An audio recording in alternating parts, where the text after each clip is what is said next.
Well, the Predators rookie camp is in the books. Now they're making things competitive. The rookie showcase in Raleigh starts today. We'll have a look at that, what we want to see, plus a look back at some of the standouts for rookie camp, including a talk with Spencer Stastney, one of the stars, according to Ann. That's coming up today on the Locked On Predators podcast. You're Locked On Predators, your daily podcast on the Nashville Predators. Part of the Locked On Podcast Network, your team every day.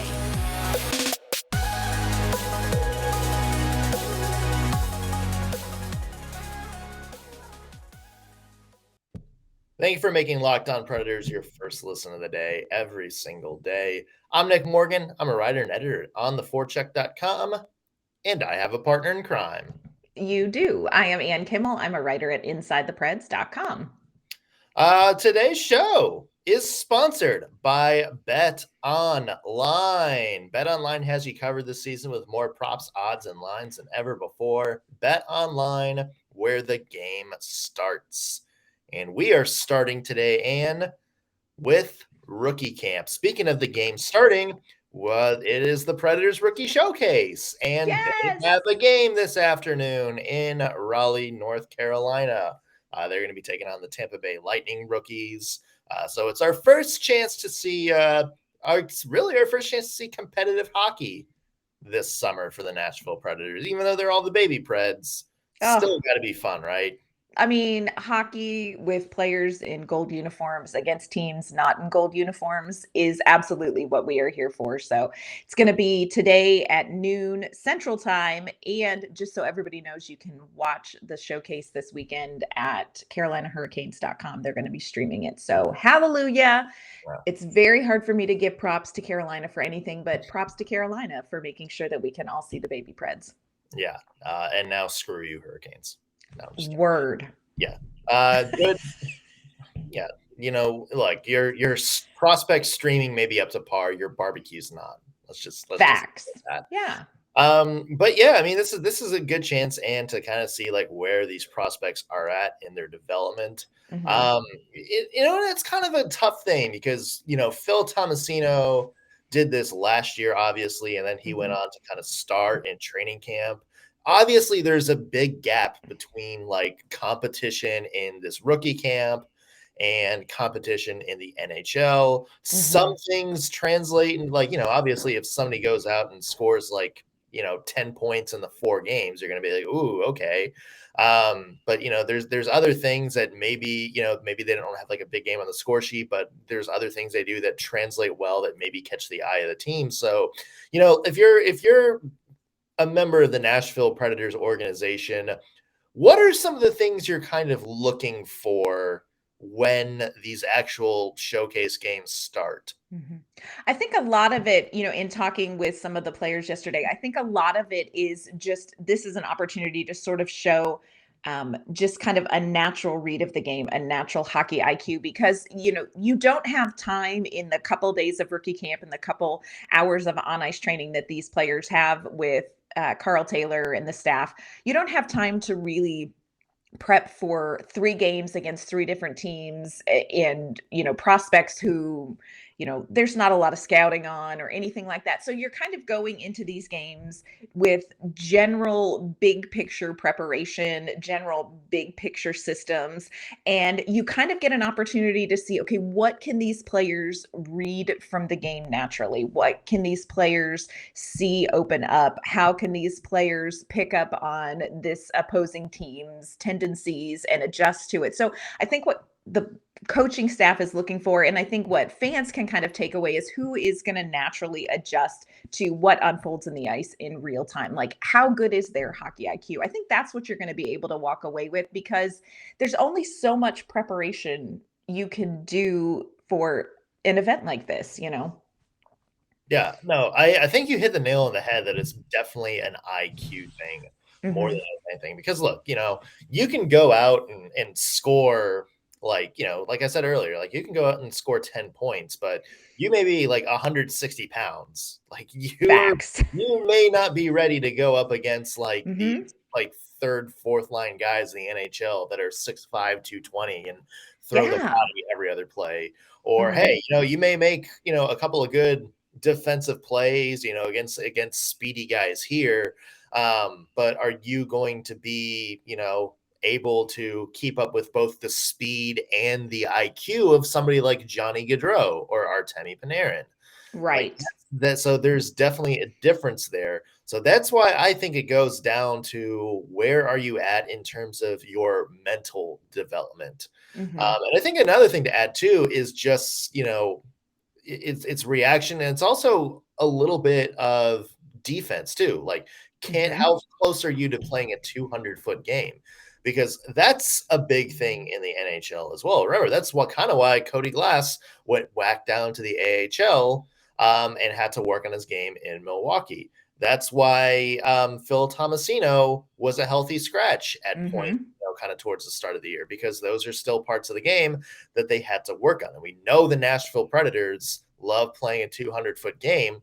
So for me, that's like something to watch on. It's like, look, we know Luke Evangelista is going to light up the scoreboard. We know he's got the hands. We know he's got a great shot. We know he's a good playmaker. How is he on the back check? Like, is he going to go back and get back in defensive position? The other thing is just like communication as well. Like, do you know where your wingers are going to be? Can you see a play develop in front of you? So there's like, it seems like, we kind of overuse like the term intangibles when talking about prospects and stuff like that.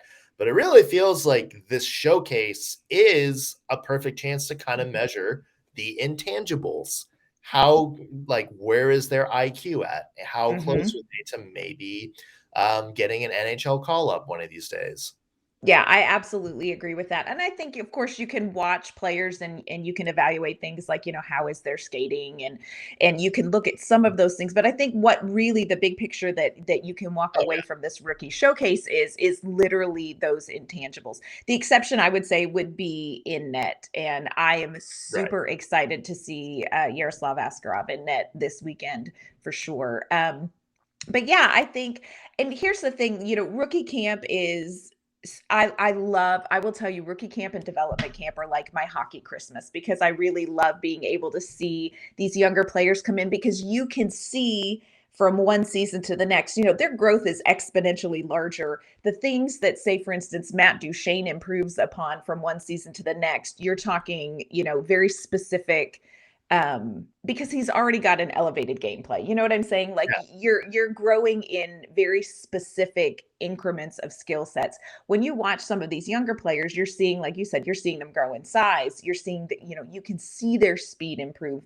They have leaps and bounds that they can improve. And so you get to see that from season to season with them.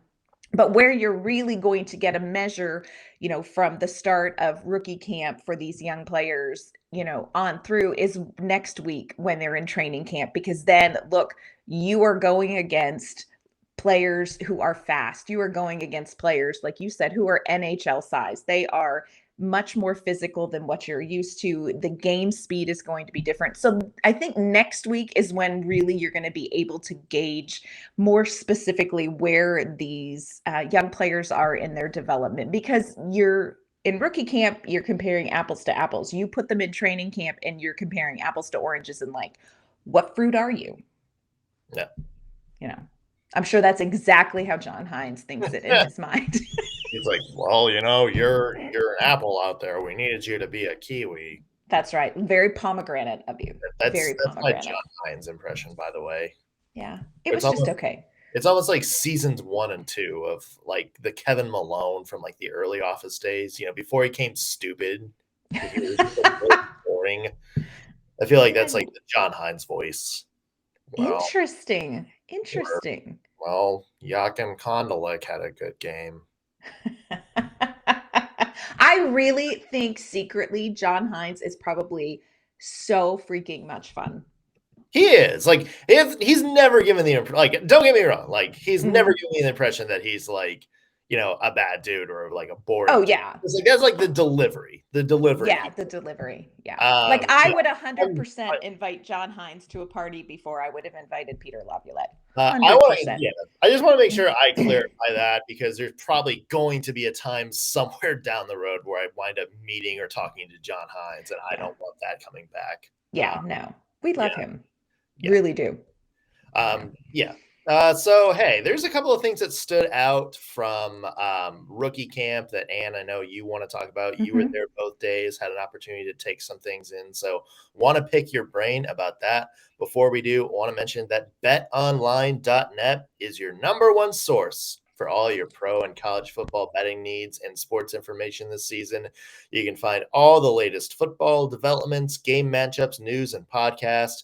Everything you need from this week's slate of games, both in college and the NFL. BetOnline is also the continued source for all of your sports wagering information. Everything from live betting, esports, scores, and more. They just put out a bunch of futures for this year's NHL season. So if you're jonesing to maybe make a few predictions about the NHL this year, be sure you check out BetOnline and check out all the odds for Stanley Cup favorites and all that good stuff. It's also the fastest and easiest way to check in on all of your favorite sports and events, including Major League Baseball, MMA, boxing, and golf. So head to the website today or use your mobile device to learn more about the trends in action. BetOnline, where the game starts. All right, Ann, so let's backtrack a little bit. The Predators take the ice today at noon against the Tampa Bay Lightning in Raleigh, North Carolina. You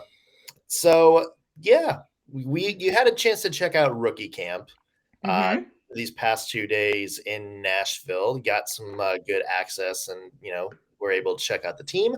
What are a few things that stood out to you?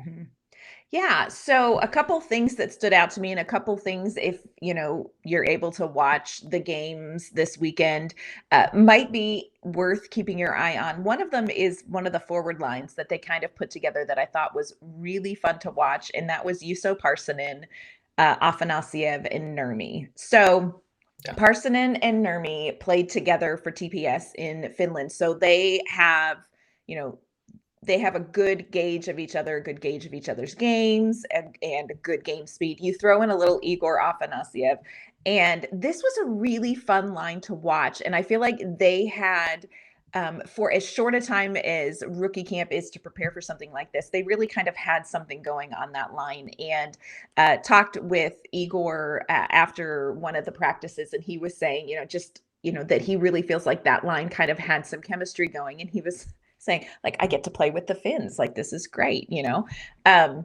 So I would definitely keep my eye on that line if Karl Taylor keeps them together through this weekend, because I really do think there is something there. Juuso Parssinen, I think, is one of the just a very quiet kind of player. He maybe doesn't have the most flashy game, but he is somebody who I think is the most NHL ready. And I'm not saying like, hey, he's going to be on the roster and he's going to play next to Philip Forsberg. That's not what I'm saying. But I'm just saying, I feel like his game he's got a very good game. He's got a very good read of the ice. He's got a very good kind of anticipation of what could happen, what could open up, and he reads things very well. So that is a player I definitely think to keep an eye on, especially within that line. So that is one of the things that I think definitely jumped out at me. The other one is a topic that I think everybody in Nashville loves to talk about, and that is Yaroslav Askarov. Yeah. I mean, you said like he was the best interview and he didn't even speak like a lick of English. I would sit in a room and chat with Afanasiev, with Askarov, with or without Igor. Yeah. So Igor did translate for him, but there is, how there are just some people that just have the it thing, personality. Okay, Yaroslav Askarov is the it guy. And it's so funny because there's a part of me that went into this and there's so much hype surrounding him. There was hype surrounding him when they drafted him. And then I think the situation just built. The Askarov hype built because fans didn't get their eyes on him until development camp this year. And so, just you're just imagining he's going to be so amazing. And, that's a daunting thing to walk into. And Askarov's coming in, he has not had an easy go this past season. Things in Russia were a little bit difficult, didn't have a lot of time in net. I mean, he's been through some stuff.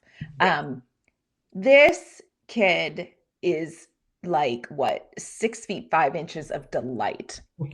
He is just. He is 6 feet. 6'3". He is 6'3", but there's an extra 2 inches of delight in his aura. People. The thing I can tell you about guys is everybody lies about their height. Yeah. Just ask any guy using Bumble or Hinge. So I'm sure the media guide is just like the Hinge of NHL players. Right. Yeah. He's 6'5". Oh, for sure. Yeah. Askarov is just delightful. It's the only word I can think to describe it. First of all, he is so happy to be in Nashville. He is so happy to be in Nashville. He is so happy to be back in net. He is so happy to have this fresh start. And his talent is phenomenal. Don't want to put a lot of pressure on him, like, hey, down the road, you're going to be this and this and this, and all that. Don't want to put that on him because he is still very young, but he is just really phenomenal to watch. And so, this weekend when he is in net, definitely keep your eye on him because he is really, really good to watch. The other thing I love about him is that he is loved. Like, that team loves him. So after practice yesterday, we got to speak to a couple of the players and asked them about, having Askarov in net and having him here and having him on the team. And literally their immediate reaction is just huge grins. Yeah. Like, they love this guy. They love him off the ice. They love him on the ice. I mean, I think that he really gives a sense of somebody's got our back. Like, hey, if I screw up, we've got somebody back there. Yeah. So Askarov, I don't like to build hype for people, especially young people, because, nobody needs the extra pressure. So delightful. I mean, I cannot tell you how delightful I find him. Well, and there's two things that are like kind of green flags with all of this too. It's you want a goalie that, really any teammate that your teammates just absolutely go to bat for in the way you describe, everybody's eyes kind of lighting up when they're talking about Yaroslav Askarov. Yes. That's the guy you want to play with and play for. And, obviously, like, he's like, if he's got this much personality, just think like a couple of years from now, when he makes the Nashville Predators team, if he makes the Nashville Predators team, like, that's a great guy to have in your locker room. Just imagine the wholesome content we're going to get with a goal duo of UC Saros and Yaroslav Askarov. Cookies for everyone. Exactly. Yeah. But that's a good thing to have. And look, we've mentioned this a lot. Like, we have to temper expectations for Askarov a little bit. Like, this is the most in Milwaukee this year. We assume that's where he's going to go. This is the most he's going to play in really ever in his career. Yeah. The most in a season, especially since he's been drafted, because as we mentioned, there's a lot of stuff kind of petty a little bit from, his old team. So I think we need to temper expectations a little bit, but, it's good signs so far. And the big thing, and I know you've mentioned this, on your story for Inside the Preds, he's looked good. Like, he looks great. Fantastic. Yeah. And he was very sharp. And, I think that was kind of a question mark a lot of people had, not just this year, or like, at the year as a whole, but going into camp, was how is he going to look? Because, right. Like, he hasn't played a lot of hockey over the past 2 years. And I think, we mentioned it when we did our show on development camp, a couple months ago, where there were like the first day or two where there's moments where like, okay, that's like kind of a B list, like should have been a favorite. he should have done this. And now that he's gotten, some of the rust out, he's gotten, some more practice, some more reps, and he's going to see game action this week. Oh, yeah. Now it's like, okay, he's got the cobwebs off. Now he can focus on, let's just get him developed. Let's see how he does against North American pro competition in Milwaukee this year. And I think that's going to be the big step for him. Yeah. Yeah. And Askarov is coming to a very different situation than some of these players. You have some of these players that are coming in and they just finished out a really long season. And so they kind of needed some time between development camp and rookie camp to sort of catch their breath and then come back. Askarov hit the ground running at development camp, and he'll say, I've been working since development camp on my game, and you can see that he's been doing that. So he's in a really good position for this rookie showcase and to go into training camp. I'm really excited about him. Yeah. There are a couple other players that I'm really excited about too. A couple defensemen that I really think are worth keeping an eye on going forward. So we're going to talk about them in just a minute. But first, want to thank you for making Locked On Predators your first listen of the day. Next week, oh my goodness, it's almost here. Training camp opens for the Nashville Predators. And so tune in because we're going to be talking about some of the big storylines for training camp. And of course, we'll have updates on how everything is going next week as they take the ice at Centennial Sportsplex. So be sure to tune in. And we're back to 5 days a week, my friends. So you will not have to miss us at all. We will just be there all the time, like a rash, always there. But if you still want some more coverage from the NHL, you can check out Locked On NHL. It is your daily 30-minute podcast with experts from across the league telling you everything you want to know about all of the teams in the NHL and how they are preparing for training camp. So be sure to tune in to Locked On NHL. It is your daily 30-minute podcast. And so I was reading your work on InsideThePreds.com, which absolutely you should go check out, everybody. And I was reading your notes on the defenseman, and there's a standout for you that we didn't really talk a whole lot about. In fact, he's not talked a whole lot about in a lot of Preds circles when you talk about future defensemen. That's Spencer Stastney. Yes. Former Notre Dame defenseman, really good. Had a pretty decent season in Notre Dame, but wasn't mentioned as this, obviously we have Luke Prokop, we have Adam Wilsby, we have Mark Del Gaizo, a lot of guys that I think maybe a little bit more exciting prospects, but you really like Spencer Stastney's game. I really have liked watching him before, but he has had, he's had 4 years at Notre Dame. And if you kind of look back at his career, over that span of time, so much growth happened for him in those 4 years.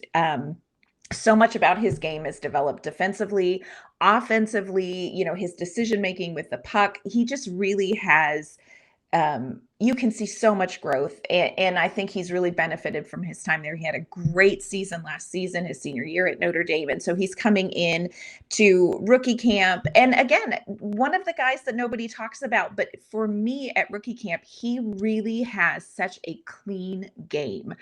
Skating was gorgeous.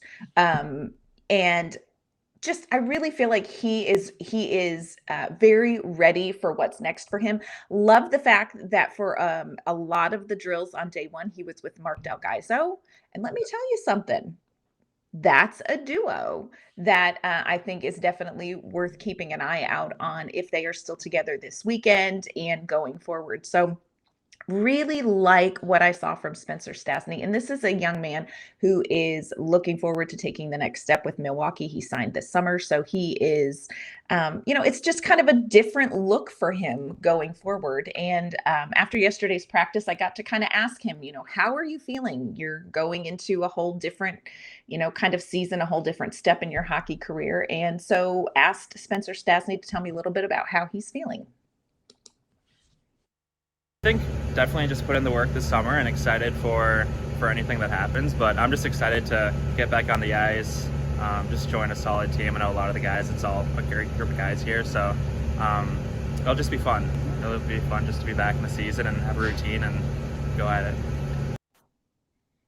Yeah, and I think he makes a really cool point, and this is something that I heard from a couple of the players, is that this is a group, this rookie camp is a group that most of them have been together for, at least 2 seasons now. A lot of them kind of connected in Milwaukee at the end of last season as their other seasons wrapped up. And this is a good group. They really like playing together. I think this is a group that has good chemistry, good camaraderie in the locker room. And I think some of that is definitely going to translate on the ice, whether we see it this weekend or whether we see it down the road in Milwaukee during their regular season. But Spencer Stastney is definitely going to be a player you're going to want to keep your eye on. Love this kid's game. Love his game. Yeah, and it's going to be interesting to watch him in Milwaukee too, because that Admirals defensive core is kind of completely rebuilt last year too. I remember they also brought in Jordan Gross, Kevin Gravel, a couple of really good, top tier AHL defensemen. Roland McCown, who's also coming in. He's kind of a different guy, and there's no Jeremy Davies this year. There's no Freddie Allard. So, there's, kind of a big, turnover on the defensive core. So that's going to be a completely new tour. But that's somebody like Spencer Stastney to kind of step up and show what he can kind of do. Like this is him to kind of plug in wherever Karl Taylor wants him to plug in and kind of step up and, make a big impact right away. It's not like you're having to come in and fight for time behind a couple of already established young defensemen. You're basically going in on a clean slate. And now it's just a matter of him stepping into that Milwaukee core and being like, okay, just where do you want me? Let's develop. Like, it's not like, you're having to supplant anybody. It's just go out there, have your best camp, and let's land where we want to land. And I think that's that's going to be the same for Luke Prokop. Also, that's going to be the same for Adam Wilsby, who's coming in. Really the only guy who doesn't have a whole lot of, worry about his roster spot is going to be Mark Del Gaizo, but that's just because he kind of became, a top 4 defenseman last year. So it's really interesting to see what happens with that young defense core, especially in Milwaukee.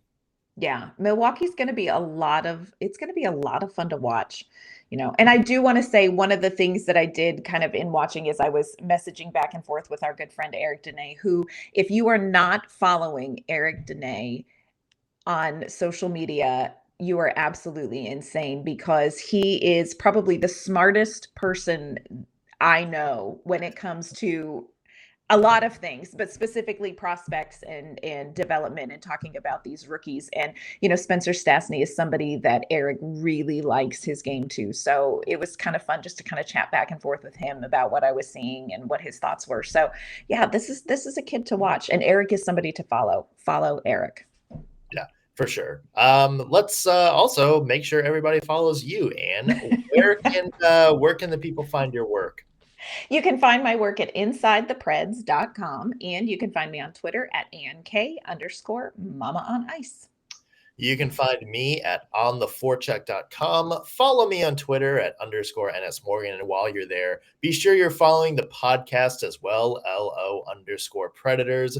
Always be the first to know when we put out new content.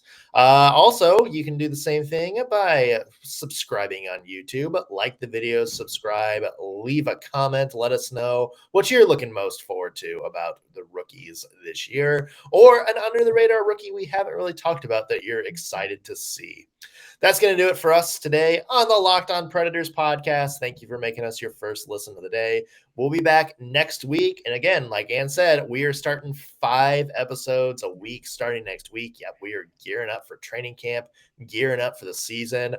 We have plenty of things planned for you, including some season previews. We got some crossovers with some of our Central Division rivalries, all getting you ready for Puck Drop next month. We'll see you then, everybody. Cheers.